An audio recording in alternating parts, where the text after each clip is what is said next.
Yan si Barbie, hindi siya napapakali. Tapos may muta na naman katanggal kagoy no.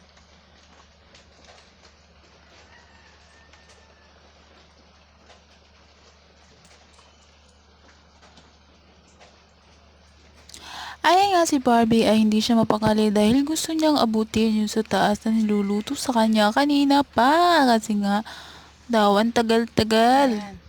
Yan, kinalat niya yan. Ayan, ayan. Dahil nagmamauwi kanina. Sayang nga kanina ay hindi ko nabidyuhan. Grabe talagang umaakyat siya. Kaso muntik niya nga maabot yung kuryente. Ayun, gusto niya kanina yun abutin. Buti nga mataas yung kuryente. Kung hindi ay ambot lang. Dungol ka, Barbie, ha? Pasaway ko. May mukha mo yan. Payatot.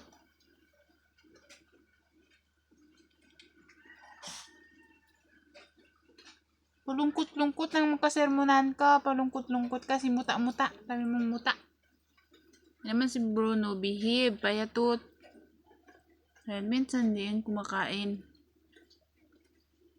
Pero ngayon, dahil na vitamin sila, medyo okay na. Kumakain-kain na. Nakaraan hindi talaga. Kahit ang ipakain, wala. Uli. Diba? Hi, Barbie! Hi, cutie! Hi, muta!